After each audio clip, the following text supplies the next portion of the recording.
Área segundo grado. Ciencias. Física. Máquinas de vapor.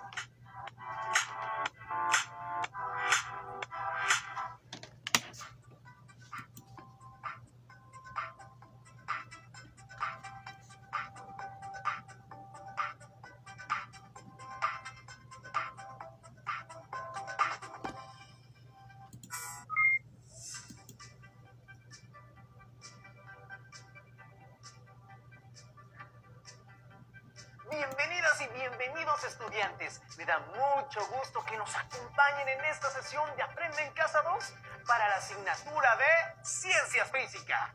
En esta ocasión estará con nosotros el maestro Diego Borbolla. Bienvenido, maestro. Gracias, Enrique. Es un gusto poder participar en esta sesión. Les envío un cordial saludo a todas y a todos los que nos acompañan desde casa. Recuerden seguir las indicaciones sanitarias para que pronto podamos llegar al semáforo verde. Muy bien, maestro. Me parece que hoy vamos a continuar analizando algunas transformaciones del calor. Así es, Enrique. La sesión de hoy se titula Máquinas de vapor. Ustedes en casa, ¿qué saben acerca de ellas? ¿Saben qué son? ¿Para qué sirven? Los invitamos a hacerse estas preguntas. No olviden tener a la mano su cuaderno, libro de texto, lápiz o pluma para que puedan anotar las preguntas que se mencionen, así como las ideas principales que identifiquen y las posibles dudas que les surjan a lo largo de la sesión. Después podrán consultar su libro de texto u otras fuentes confiables de información con las que profundicen más sobre lo que aquí se analice. Ya me quedé pensando, maestro, en las máquinas de vapor. El nombre es muy familiar, pero ahora que lo pienso no sé bien qué son o cómo funcionan. Para adentrarnos en las máquinas de vapor, es necesario preguntarnos, ¿qué es una máquina? Enrique, ¿tú sabes lo que es? Pues yo pienso que una máquina es algo que realiza alguna actividad. Por ejemplo, una máquina de coser o un tren, incluso un automóvil. Muy bien. ¿Podrás decirme qué tipo de energía utiliza la máquina de coser? Utiliza energía eléctrica y la usa para mover la aguja porque, bueno, genera un movimiento, entonces transforma la energía eléctrica en mecánica. Así es. Podemos decir que una máquina está conformada por un conjunto de elementos que pueden ser móviles o fijos. Estos elementos permiten dirigir, regular o transformar energía para llevar a cabo un trabajo. Nosotros utilizamos muchas máquinas donde la energía resultante es mecánica, la que nos permite llevar a cabo distintos trabajos. Entonces, la máquina de coser transforma energía eléctrica en mecánica.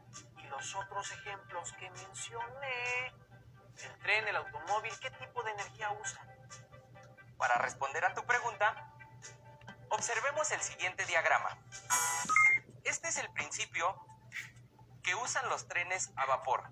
Se quema carbón en una caldera para elevar la temperatura de un volumen de agua, hasta que ésta se convierte en vapor. El vapor se manda a un pistón, que es una pieza movible. Cuando el vapor se acumula, empuja el pistón y luego es enfriado para que el pistón regrese a su posición inicial. Finalmente, estos movimientos son transitorios a las ruedas del tren para que avance. Enrique, ¿qué transformaciones de energía pudiste identificar? Bueno, en un principio se utilizó el carbón para calentar el agua. Entonces se transformó la energía química del carbón en calor. Luego, el calor hizo que el vapor moviera el pistón y las ruedas. Entonces se transformó la energía térmica en energía mecánica. ¡Excelente! A las máquinas que transforman energía térmica en trabajo mecánico se les conoce con el nombre de máquinas térmicas. Existen 3 tipos de máquinas térmicas: las máquinas de vapor, los motores de combustión interna y los motores de reacción. Entonces el tren es una máquina de vapor porque utiliza el vapor de agua para moverse, ¿verdad? Retomando los ejemplos de máquinas que diste, el automóvil usa un motor de combustión interna. Los cohetes espaciales tienen motores de reacción. Estos últimos utilizan el principio de acción-reacción. Dígame, maestro, ¿cuál fue la máquina térmica que se inventó primero? ¿Y la máquina de vapor, el motor de combustión interna o el motor de reacción? La primera en inventarse fue la máquina de vapor. Si bien no fue hasta el siglo XIX que se logró establecer el hecho de que el calor es una forma de energía, gracias a los experimentos de Joule. En la antigüedad se sabía que el calor podía utilizarse para producir vapor, el cual es capaz de efectuar trabajo mecánico. Se cree que Arquímedes construyó un cañón de vapor, conocido como el architronito, que empujaba las balas usando la presión del vapor. El cañón fue utilizado para proteger la ciudad del bloqueo militar de los romanos. Se han encontrado manuscritos donde se observa que Leonardo da Vinci estudiaba las propiedades de esta máquina de vapor, inventada por Arquímedes. Entonces, desde épocas muy antiguas, se han utilizado las máquinas de vapor. Yo pensaba que era un invento de la época moderna.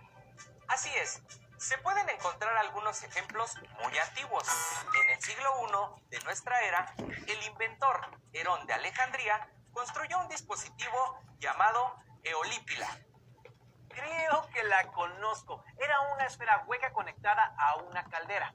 El vapor que se producía salía por unos tubos que estaban en la esfera y hacían que ésta girara. Pero creo que la eolípila no servía para producir ningún trabajo. En efecto, no producía ningún trabajo. Era más bien un juguete. Hubo muchos intentos de adaptar la eolípila para realizar algún trabajo y durante muchos siglos se intentó utilizar el vapor para realizar tareas. Fue hasta 1687 que Denis Papin, un físico francés, publicó un tratado en el que se describía una máquina que funcionaba gracias a un pistón afectado por vapor. Su máquina utilizaba el movimiento del pistón para levantar una pesa. A partir de aquí, los avances se dieron cada vez en menor tiempo. En 1698, en Inglaterra, Thomas Savery diseñó una máquina de vapor para elevar el agua de unas minas. Su bomba de agua trabajaba con altas presiones y con frecuencia provocaba accidentes. En 1705, Thomas Newcomen perfeccionó la máquina de Savery. Para evitar los problemas que tenía la bomba de agua, Newcomen propuso manipularla a distancia, utilizando la fuerza del vapor. Por último, en 1770, James Watt presentó un modelo de máquina de vapor que mejoraba la de Thomas Newcomen. Esto ya parecía clase de historia, maestro, aunque es increíble cómo fueron evolucionando. Se hicieron cada vez más grandes y productivas. Sí, tienes razón, pero es importante comprender que las máquinas de vapor no son necesariamente un invento que se construyó hace algunos siglos. Como pudimos observar, las máquinas de vapor se han utilizado cuando menos 2000 años. Tengo entendido que la revolución industrial del siglo XVIII no hubiese sido posible sin el poder de las máquinas de vapor que, con su motor de combustión externa, se convirtieron en las primeras de uso generalizado. Así es. La máquina de James Watt fue una pieza clave en el desarrollo de la industria. A partir de su invención, su uso se extendió a los transportes en los trenes y los barcos de vapor. Además, se aplicaron a la industria textil y la siderurgia. Así es, maestro. Tengo entendido que entre 1850 y 1890 en la Ciudad de México se trazaron rutas de transporte público y privado de barcos de vapor. El primero en llegar se llamó Esperanza y fue un símbolo de modernidad. Sin embargo, con la introducción de los ferrocarriles y la desecación de los lagos, las embarcaciones de vapor dejaron de navegar. ¡Qué interesante! La llegada del ferrocarril a México en 1850 ayudó a revolucionar la economía del país, del mismo modo que lo hizo en el resto del mundo al impulsar el comercio y reduciendo los costos de producción. Me pregunto, más o menos cuánto combustible utilizaban las antiguas máquinas de vapor, como los trenes y los barcos. Hablemos de las locomotoras. El consumo de carbón dependía de varios factores: el tamaño del tren, cuánto pesaba, el total de carga que arrastraba y la velocidad que se requería alcanzar. Los consumos podrían variar entre media y hasta 13 toneladas de carbón por hora. Movían cargas desde 250 hasta casi 550 toneladas, alcanzando velocidades hasta 160 kilómetros por hora. ¡Qué cantidad tan impresionante de carbón! ¿Cuánta agua debían almacenar sus calderas para poder mover todo ese peso? Las locomotoras pequeñas tenían tanques con capacidad para 11,000 litros. Pero los grandes trenes podían necesitar de calderas de 91,000 litros de agua. Los trenes llevaban un vagón llamado tender, donde almacenaban carbón y agua para el trayecto. En el tender se llevaba usualmente una proporción de 14 toneladas de carbón por 38,000 litros de agua. Y en cada parada que realizaba el tren se tenía que volver a llenar de agua la caldera. No me imagino el esfuerzo que debió ser estar paleando tanto carbón para calentar el agua. Dígame, maestro, ¿qué tanto combustible necesitaban los barcos? Por ejemplo, el barco Britannia, que se puso en funcionamiento en 1840, tenía un volumen de desplazamiento aproximadamente 1,000 toneladas. Consumía 40 toneladas de carbón por día.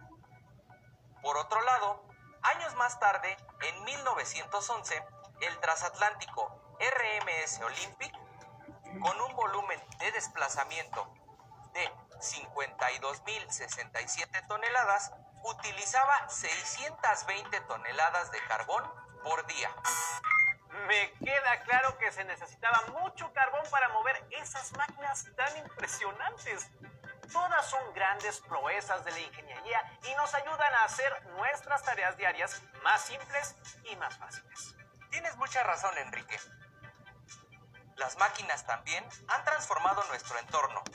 Ahora, estudiantes que nos ven desde casa, les invitamos a que piensen en 3 máquinas que conozcan, Que sean diferentes a las que hemos mencionado y que hayan observado en su vida cotidiana. ¿Piensan que alguna de ellas funciona con energía térmica o forma de calor? Escriban las reflexiones en su cuaderno. Me parece que ya tenemos suficiente teoría. Ahora, es momento de ponerla en práctica. Hay que mover nuestros conocimientos y, claro, realizaremos nuestra propia máquina. Verán que sorprenderán a sus amigos y conocidos. Estoy muy entusiasmado, maestro. Después de tanta historia, nos vamos a sentir como las personas de la época de la Revolución Industrial, inventando máquinas. Pero, ¿qué necesitamos? En casa, tomen nota. Los materiales que utilizaremos son 2 latas de refresco o jugo llenas, alcohol sólido o líquido y algodón, parrilla, una jeringa, tijeras, un bolígrafo, 3 vasos, una tachuela, 3 limpiapipas y palillos. Listo, entonces ya tenemos todos nuestros materiales. Recuerden que si realizan esta actividad, háganlo en compañía de un adulto. Díganos, maestro, ¿qué debemos hacer ahora? Primero, vamos a tomar una de las latas y con la tachuela perforaremos la parte superior, quedando un pequeño orificio por donde verteremos en un vaso el contenido de la lata. Destapamos la segunda lata vaciamos todo el contenido en el vaso. Después, tomamos las tijeras y haremos un par de cortes. La cortaremos de tal modo que quede estirada.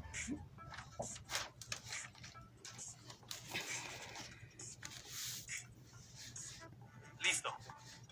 Ahora, trata de enrollarla en sentido inverso a como estaba enrollada en el... Así estaba enrollada. ¿Es correcto? Al revés. Al revés, para que nos quede una superficie plana.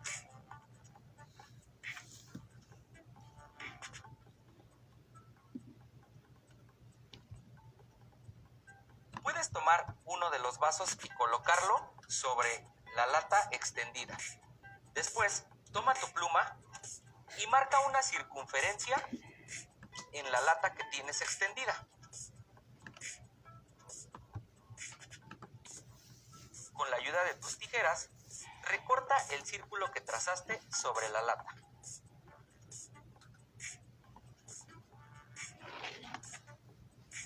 Listo. Después de ello, tienes que tomar la parte que recortaste y doblarla a la mitad en diferentes sentidos o ángulos.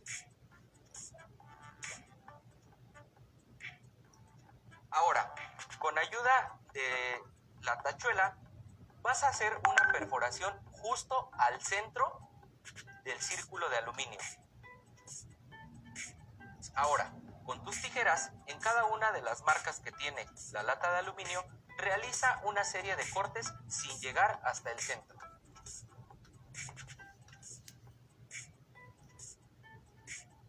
Después de ello, toma uno de los palillos e introdúcelo justo en el orificio que realizaste. Ahora, para que nuestra hélice pueda girar, cada uno de los recortes que tú realizaste tienes que moverlos o alinearlos.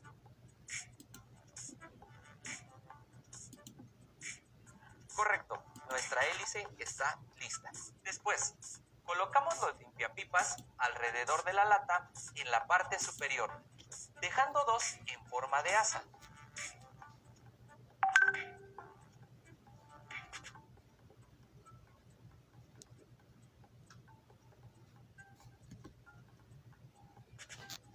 Enseguida, tomamos la jeringa y la introducimos en la botella para succionar agua.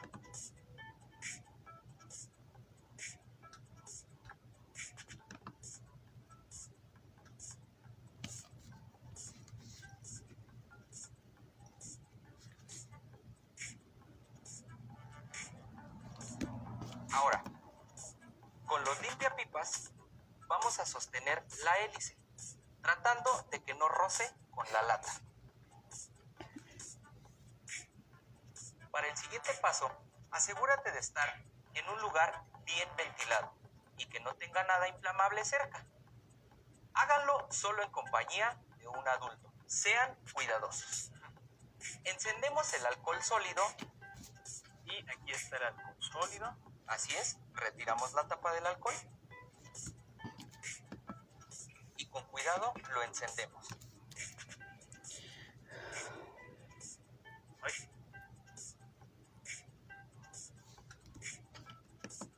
¿Así? Correcto. Creo que te acabas de olvidar de un paso. Que ya se apagó el alcohol. Así es, esto es porque aislaste el oxígeno. Fíjate, este fenómeno ocurrió porque al colocar la lata sobre el alcohol, aislaste el oxígeno y por tanto la llama se extinguió. No te preocupes, para eso podemos utilizar el resto de la lata que nos sobró. Así. Y esta tapa. Así es, solo con las tijeras retiraremos la parte inferior alrededor de la lata o de la circunferencia que nos quede. Realizaremos algunos cortes para que entre el oxígeno y evite que la llama se extinga. Entonces, ponemos esto debajo de la lata. Casi, ¿oí? Sí. Mucho cuidado porque corta. Ahí está.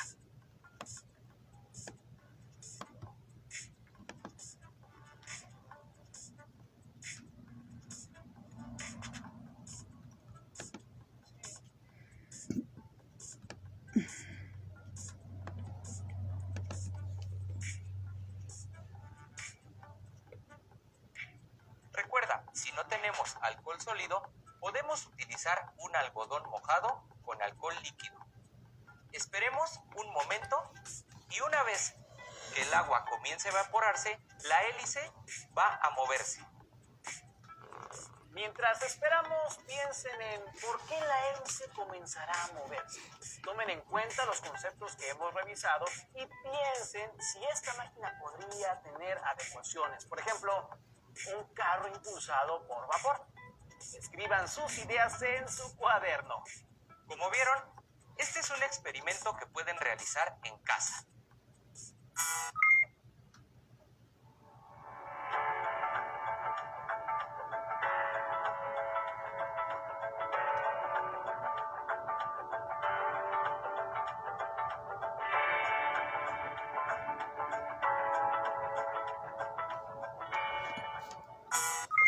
Es fascinante que la hélice gire, que esté produciendo movimiento. Estamos viendo la transformación de la energía química del alcohol en calor, que hace que el agua eleve su temperatura y se evapore. Y ese vapor mueve la hélice. Entonces tenemos energía cinética. Así es. Y nuestra máquina seguirá funcionando hasta que se termine el combustible, es decir, el alcohol o se evapore toda el agua. Me ha parecido muy enriquecedor todo lo que aprendimos el día de hoy sobre la importancia de las máquinas en nuestra vida diaria y sobre todo la gran transformación que provocaron las máquinas de vapor. Así es, Enrique. Las máquinas fueron un agente de cambio muy importante en la historia de la humanidad. Recuerden consultar su libro de texto en el tema relacionado para que puedan conocer más y resolver las dudas que pudieran surgir. Maestro Diego, le agradezco mucho su intervención en esta sesión y a todas y a todos nuestros estimados estudiantes les invito a encontrarnos en la siguiente ocasión. ¡Hasta pronto! Si tienes dudas o necesitas ayuda, llama al Centro de Apoyo Pedagógico a Distancia. El número de teléfono para secundaria es el 55 36 01 71 23.